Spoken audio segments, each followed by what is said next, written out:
Al pie del Ávila majestuoso, a 920 metros sobre el nivel del mar, en un valle de verde geografía que se abre de este a oeste, surge Caracas, la capital de Venezuela.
And now, our feature presentation. You are watching a master at work. Go get some! What is up, fellas? My name is Rafael Chasinas Noes, el Capitán Rafucho, Raf in the motherfucking building, and welcome to another episode of The Combat Club. This is a podcast with 100% extreme attitude. In this club, we're born to fight anytime, anyone, anywhere, because we're back, motherfuckers, with another banger coming up there with UFC on Perth, Australia, which is going to be today at 10 p.m. Eastern Time, which is going to be at morning Sunday on Perth, Australia, the land down under, but it's going to be so much epic. So I just wanted to tell you, thank you guys for joining, because this episode is going to blow up your mind. Yep, because the Combat Club not only is getting back, but of course, the combat sports with UFC is getting back on business, baby. We're getting back! Right now, I just wanted to tell you, make sure to subscribe to Capitán Rafucho on YouTube, on the road to 15K subscribers. Also, you can follow me on different social media, Twitter as known as @ Capitán Rafucho, Instagram @ Capitán Rafucho 93, on Kick @ Capitán Rafucho 93. And if you want to help and support this channel, this platform, you can make a donation by Cash App, Venmo, or PayPal. All financial help is great. And now, ladies and gentlemen, we're getting back on business with UFC on Perth, Australia. It is going to be today, 10 p.m. Eastern Time, and this Capitan is going to make a play-by-play call, watch party between the UFC on Perth, Australia. Hit it with the right, Bruce Bedford, because right now it is the time for... It's time! It is time for the breakdown of the UFC Perth main card, and of course a little bit of preliminary cards coming up there, because the preliminary is going to be at 7 p.m. and the main card is going to start at 10 p.m. Now, let's want to get started with the preliminaries, which is going to be so epic. Preliminary card, y'all. First and foremost, Ken Ronston versus Andrei Petrotsky. Now, if you guys see Ken Ronston, he's a former winner of Dana White Contender Series, and I had the opportunity to interview him before his debut. Yes, sir. If you wanted to catch the interview, you can always go to my YouTube channel, Twitter ads, as known as Capitán Rafucho. So I'm going to tell you this way. Ronston is just like a middleweight, and is mainly like a grappler guy. Ronston looks to float, control the distance, get his reactive connections with his opponents. On the top of that, Ronston is looking for a pass to get dominated, fire into positions before damage. And he's very comfortable on the foot.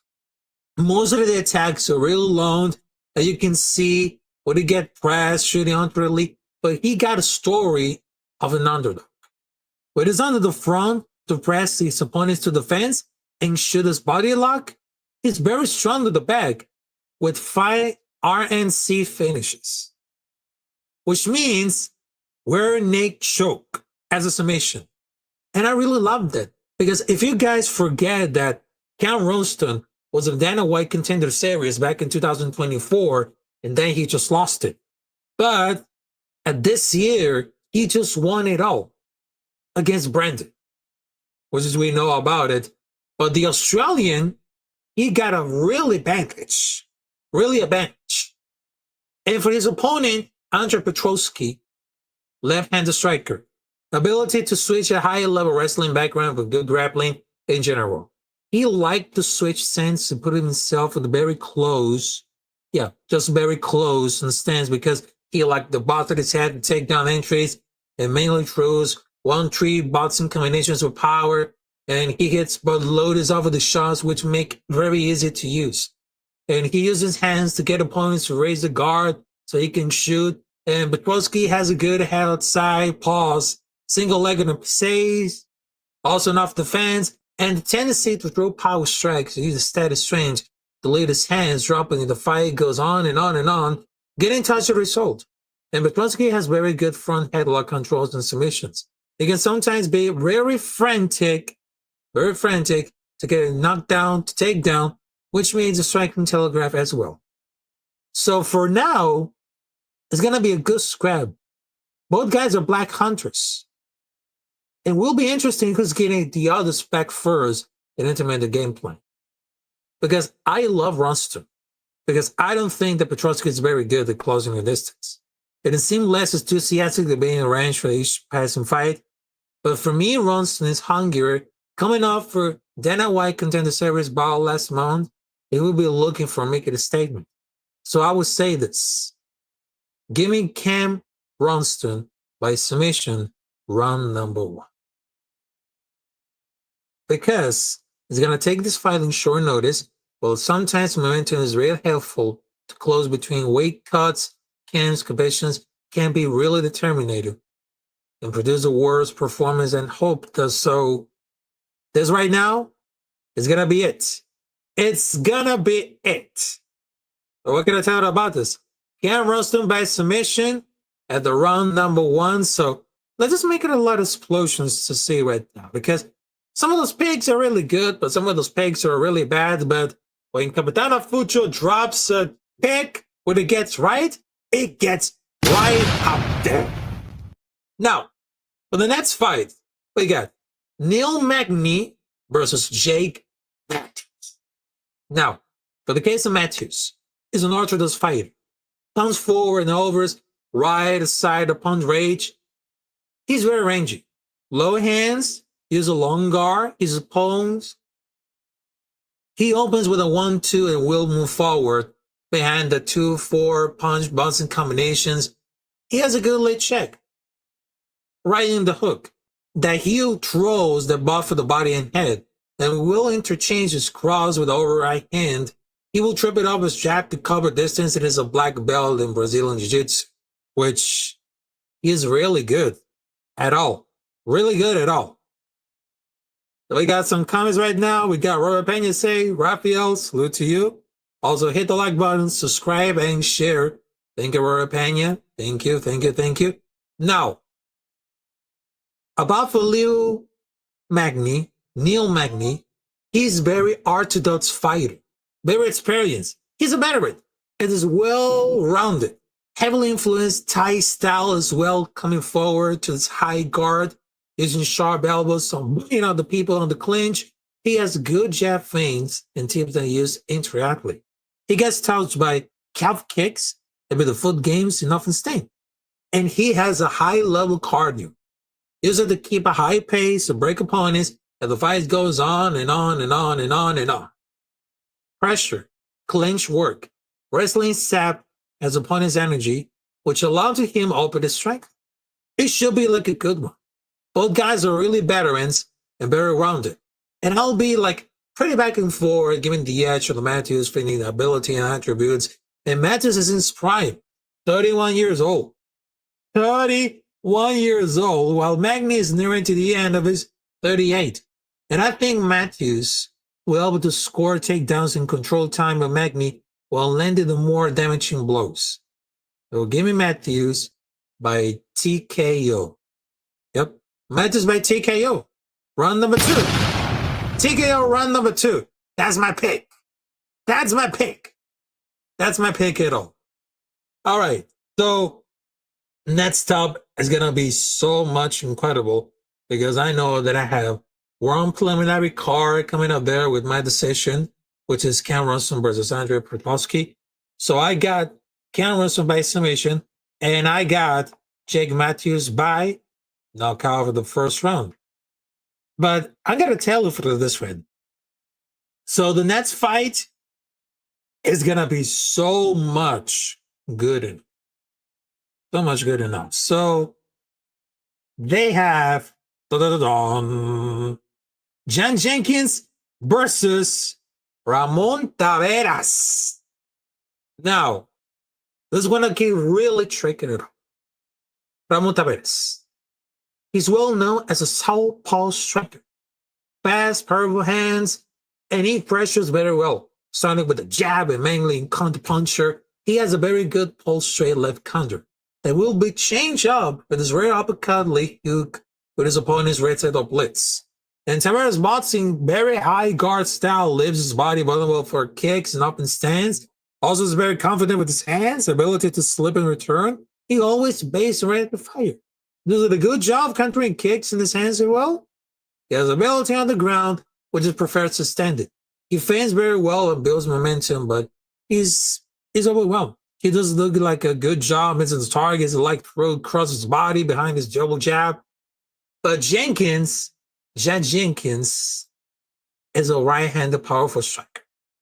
Very solid fundamental kickboxing, lead to low kicks, and moves laterally well, pulls the opponent into half kicks with a turn for his head. Also he has a power in his hands as well, which he throw up bunches after. But Kid San prefers to stay on the feet. Jenkins has 3 losses by submission. But also has more experience on the big stage, has home field advantage, but I think it will be more damaging striker that they trade. They will look at it a night up at the rail, open, stands up, but how are they going to make it? In my decision, Ramon Taveras. How are they going to win this? He needs to float. Attack Jenkins from the middle or the back end of the kicks. And Jenkins likes to close the door with his kicks with a looping combination of punches, whereas Taveras is more direct down the pipe. Pause. And I think Taveras will have good moments countering. If King Kurt Jenkins is one of those changes taking the momentum, he could finish at least a very keen outstream to the unanimous decision. So I thought it's going to be like a great idea, but they got to be really careful. Really careful. He wants to go for like, oh, dying off of the pie right now. Hey, yo! Yep. Hey, yo. Pause. Salute to Daniel Barry. Salute to you. Also, Daniel Barry say, hey, Robert. Salute to you. All right. For the next fight, I just wanted to get more of this. Because most of those persons, they don't want to see like everything could happen. But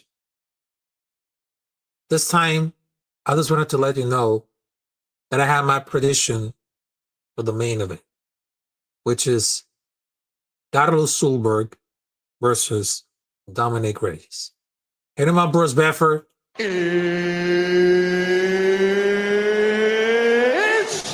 time! Thank you, Bruce.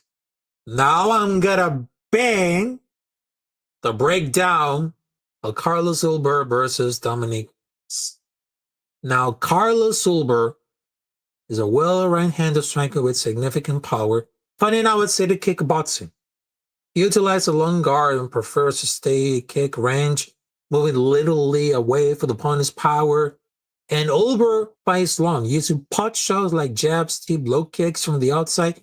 When the opponents follow and close the distance, he counters effectively with a check hook or a 1-2 combination. But for Dominic Reyes, very player, and I love him. He's a veteran. Fought Jones for the title and famously almost beat him. Reyes has good lateral movement It is an expert in fighting in opening stance. But also he had good TDD for space and on the fence. And we're not talking about the D, all right? So stop capping. Hey, yo! And Reyes' preferred weapons are left kick and left cross. And Reyes has been on the wrestling career resurgence, overcoming some health issues. It is currently riding a 3-5 win streak, which is amazing. And no one had suspected a lot for the comment for the 3-5 winning. It should be like a good one, because some people get a hard to pick against Ulberg, as we haven't seen much damage to the loose often. And he's fighting at home. Fighting at home! And Ulberg will fight his usual point fine standards, and also the style where Reyes tried to find his way to throw deliver big damage. If it stays right kickboxing, I think Ulberg goes to the unanimous decision. But how they gonna win this? How they gonna win Dominic Reyes? And that's my choice. Reyes is the man. Very capable of winning this fight. I would like to see him grappling cringe work at a little more just to break Ulberg's rhythm. If not taking down and smash him, well, Rondas goes for Reyes. If he utilizes all the skills, he definitely get it done with unanimous decisions. So give me Dominic Reyes as unanimous decision. Did I say it? Then I said it. Unanimous decision winner, Dominic Reyes. This is gonna lead the basically calls for the unanimous status. So I will love this. So thank you. Thank you all. Salute to Cindy Hernandez and of course TMGF 11. So I just wanted to tell you, thank you. And right now, after going out for once and twice and thrice between for the preview of UFC Perth, which is gonna be on Australia on 10 p.m. Eastern time. Yeah, if you got clocking in, because it's about like Sunday morning for all the combat sports, for all the Australia. But then gonna be at evening. Yep, at evening night. Well, I'm gonna tell you a little about this right now at even. But moving off in another case, moving off in another topic. And yes, this is gonna be so much completely incredible, but they're gonna love it. They're gonna love this right now. Because we have a new fight coming up there in October. Yes! Yes! Yes! Yes. And this right now is going to be Charles Oliveira will now fight against Matheus Gamrot at UFC Rio de Janeiro on October 11th. And why can I say it about this? How can I say this? It's going to be like a fascinating matchup. Charles should win the striking. For the wrestler with good Brazilian jiu-jitsu like Arman or Islam Makhachev will give issues in the past, so maybe Gamrot can win? I don't think so. Because at least it's a top 10 lightweight. Gamrot just went blank Charles, but will shake the division ever so likely. He has a win over Arman and win over forward Chen, who's still ranked at number 4, will put down the mitts. But Arman needs to take a flyer like yesterday. Because if Gamrot wins this, Arman is going to be way out of the cold.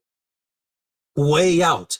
Because imagine Gamrot fighting for the title and with blanking Ilya. Then I will become depressed. I mean, what everything? Because for me, this is going to be like an upgrade. Upgrade at all. But I still think it's going to happen. It should be a fight this close to be badly knocked out. It should be really take more time up, but this should be like a fun fight. If Gamrot's self-defense and leg attempts are up to scratch, he could grind it for this wrestler. But Gamrot's luck is really insane. And Vincent got injured twice because for the Gamrot curse, which I don't believe so. But as a matter of fact, because not only they have so many curses in the MMA community, but of course, the MMA community, along with the Nino Drama curves, they got one victim, which is, guess what? Magomed Ankalaev. Before the fight of UFC 320. And guess what? If you wanted to cross over Nino Drama about all those videos that get viral on Instagram, Twitter, or maybe YouTube, you came to the right place to get cursed you. So Magomed Ankalaev, I know you're enjoying this, but Alice Pereira will knock you down with the Shama. I know that I can improvise with the boys of Shama with Alice Pereira. I know that Alice Pereira still learn a lot of English because I understand he's from Brazil. He only speaks Portuguese, but he has the ability to learn English. Just one of my rated content creators' favorite persons, he's learning Spanish. And I love that. I love that some athletes and some content creators need to learn another language to not get in trouble. All right? Not get in trouble. And I love it. I love it. But to be honest right now, during the month of October, it's going to be really good. Cooking at the lab, cooking at the med lab, just like Heisenberg and the series Breaking Bad. They're cooking right now. Just let them cook, because during October of 2025, there was a lot of fights. They'll be cooking it out.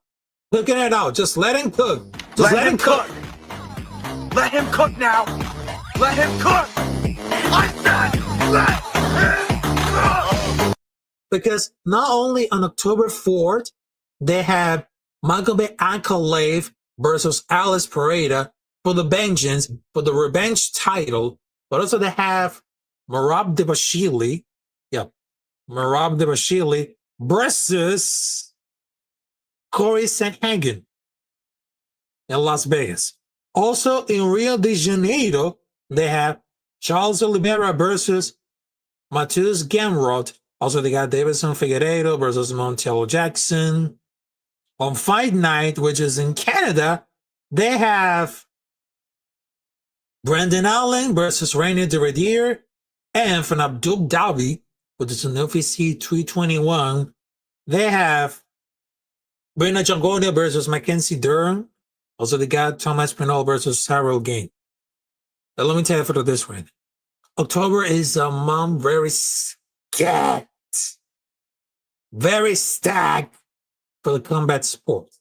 Not only for the Halloween, but also it's really stacked for football, college football, basketball, the postseason of the NFL, well, the Major League Baseball.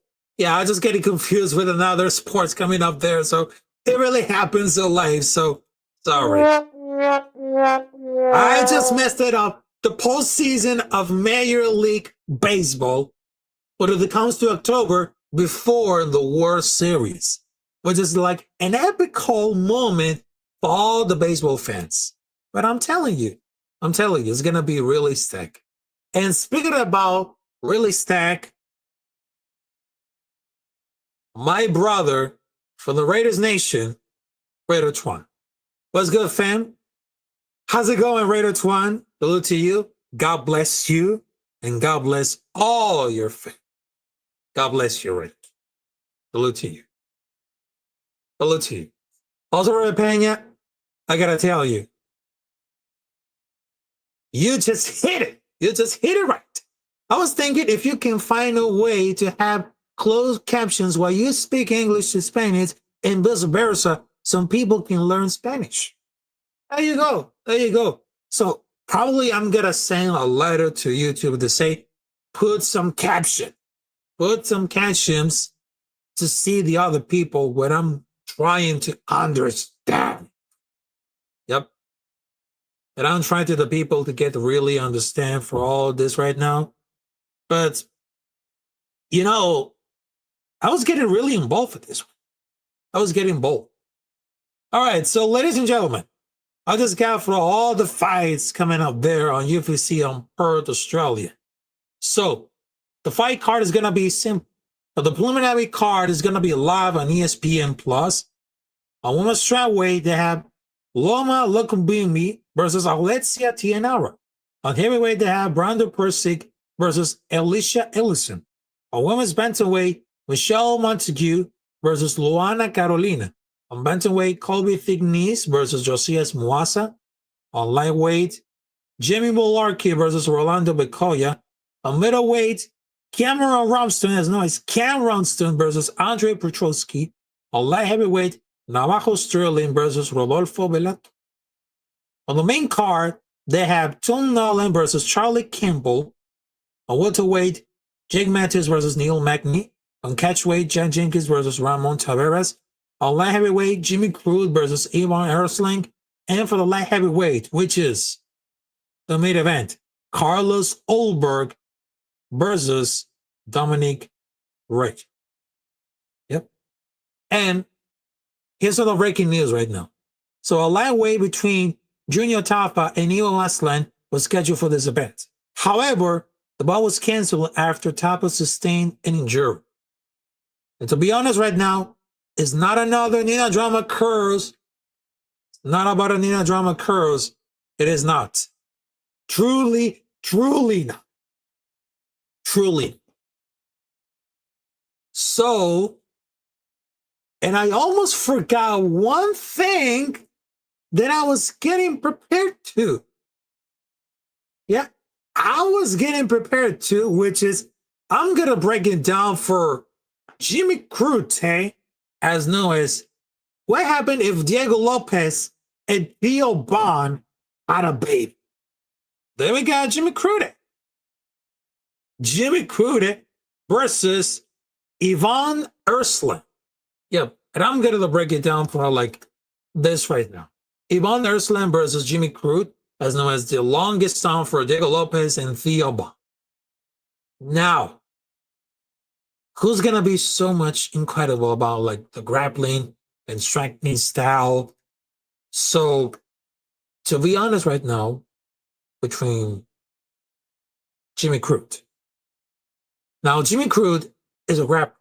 When it comes to like into a striker, he throws more volume, just all over one strike per landed per minute is very almost 400. At the same time, his wrestling has gone away. It got nastier and pretty bad. He went for the look into the odd takedown for average over per fight. The Mr. Habit striking constant wrestling makes praise brutal. But there's one catch. Downside to the well. He's taking more damage himself for less than one strike of sword per minute on trade now. On the other hand, Ivan Erslan has been really slick. His defense is falling apart.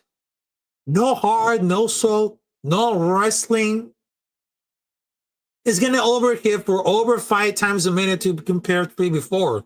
And his wrestling used to be a real weapon, but his accuracy has dropped from 50% to just 20%. And on top of that, he's stopping favorite takedowns to landing favorite clean shots. Basically, he's gone for a guy controlling fights, someone forcing for a brawl to his win. So he's going to add to support. I would say Jimmy Crute.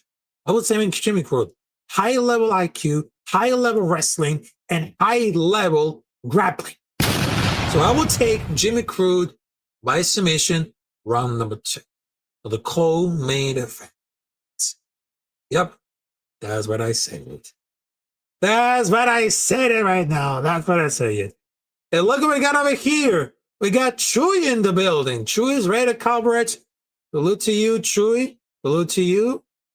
Also, make sure to subscribe to Chewy Raiders coverage.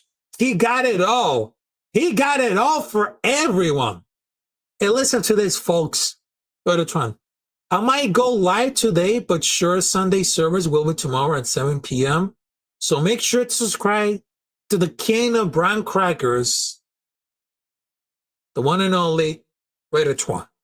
He always get the bless of all the Raider Nation. He always get an amen. Amen. Salute to Raider Twan. I mean, he is my brother. He is my friend. He is one of my favorites. So God bless the Raider Twan. God bless you. Now, to see everyone is getting important about for the combat sports. I mean, does anyone have the idea that I just saw on the social media between like one of the influencers called Neon and one of the dangerous men ever on the planet, Rampage Jackson? Yep, Rampage Jackson. But we're not talking about the sun. Nope. We're not talking about the sun. But have you ever seen all of this video? And of course, we haven't seen it at all. But we're not talking about like the sun for everything.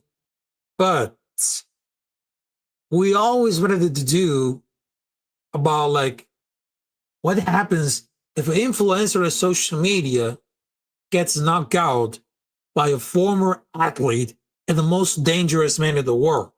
And we're not talking about Mike Tyson, which is Rampage Jackson. And let me just check for a moment right now. Let me just check it. All right, so I got this one image that I just sent it right now. It's about like 23 hours ago. And listen, I'm not kidding about this, folks. Not kidding about this, folks. So I'm going to mute this music. So check this out. Check this out. So he's promoting, along with the influencer Neon, on Las Vegas. Is in Las Vegas for the next 2 days. Hangover theme. If you guys remember the movie The Hangover with Ed Helms, Bradley Cooper, Sal Galifianakis, I mean, what? This one is going to be so epic, but it's going to be like another humble talent. Humble moment. Because people never forget Neil crying about Riff Raff destroying him at basketball. It was just like a humble moment. And playing for watches, and they just like trick stomp at him, and Neil must have forgot the Riff is the white dumb. But to be honest right now, I mean, I'm sick and tired of all these influencers like Jack Doherty, Neon, Sneeko, I mean, getting balls with going for the combat sports. And if you guys remember, because I'm going to be like subjective about for this team right now. If you guys remember, the influencer Neon was there at the press conference between Nate Diaz versus Jorge Masvidal back in the years. And then he was saying something very stupid to Nate Diaz, and then Nate Diaz never hold back down, and his one bodyguard, with a Nate Diaz bodyguard, he just chased around him and say, I'm sorry. And Nia was crying like a bitch. And he didn't protect himself. So he was just like running like a bitch, and then boom, bye-bye. But between for like the collaboration between Neon and Rampage Jackson, I mean, they could have been like the funniest collaboration, but let's make an example. Rampage Jackson makes money, and Neon makes money for doing bullshit on live stream, on real life. I mean, people like Neon, Jack Doherty, the guy from World of T-Shirts, I don't know about his name, Joshua. All of those persons who doing like bullshit tactics all over from YouTube and getting rage for nothing, they're always getting famous. You know what else? I mean, me as a content creator, I make money working.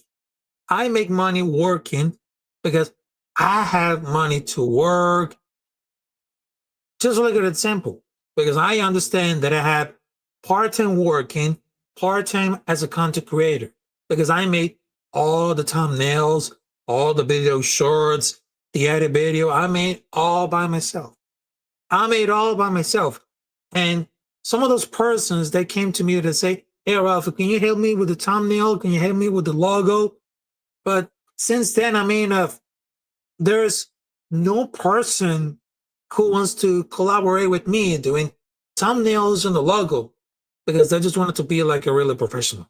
Because listen, I know that I understand about graphic design, video editing is becoming part of my DNA. But sometimes I'm not that really experienced at all. Because I had to do. Because I had to do with hobby, but of course, it came for like my heart. Yep, it became out of my heart. And the last thing I just wanted to tell that I would love to see Rampage Jackson, as known as one of the most dangerous men in the whole world. I would love to Rampage Jackson beats Neon Face. Because have you ever seen Neo's face? I mean, he's like the most punchable face in the whole country. Just simple. Just simple at all. But hey, I'm not trying to be like I'm trying to be like a really, but in somehow some of the influencers famous that became really not as well. Some of the stupidest pranks, as known as Jack Doherty, Neon, or the War of the T-shirts, because some of those persons didn't know that I am a former Karate Do champion. Yep, a former Karate Do champion as a kid. And I've been training out the gym. So if anyone motherfuckers can say to me on my face, all these trolls and haters can say to my face, I will knock it down for the face. Just like that. And I don't care if they're gonna sing or call of it, but I'm about to defend myself. I'm standing my own fucking business. How about that? I'll stand my fucking business. Because if you understand the FAFO, if you fuck around, then you'll be fine. There you go. All right, so ladies and gentlemen, after previewing the UFC on Perth, which is Carlos Ulberg versus Dominic Reyes, so I'm getting out of here. But we will see you there at 10 p.m. with the watch party of UFC Perth between Carlos Ulberg versus Dominic Reyes. And then on Sunday, I will previewing Las Vegas Raiders versus Chicago Bears. If the Raiders can win this against Chicago Bears along with Caleb Williams, I really hope that it's not going to be another trap game. Because I believe if we got a chance to win it all, then let's do it. Let's do it. All right, so ladies and gentlemen, have a great Saturday. God bless you all. And I just wanted to tell you, family first, God first, and of course, much love and respect. And just like all they would say, just win, baby. And don't let the haters consume you because you're a warrior. You are a soldier. You're a man. You're a man that knows better. Smart man, grown-ass man who kick ass. You have a mentality. You have a mentality to be strong, smart, and of course, you can be. You can kick some ass. So thank you very much. And I hope to see you there tonight at 10 p.m. UFC Perth, Australia. Carlos Ulberg versus Reyes. And on Sunday, I will provide Las Vegas Raiders versus Chicago Bears, play-by-play in Spanish, the preview, and of course, what are those games that we always want to do about it? Which is Green Bay Packers versus Dallas Cowboys on Sunday Night Football. So I just wanted to tell you, thank you guys for joining, and I hope to see you there tonight at 10 p.m. So, peace out, motherfuckers. Hasta luego.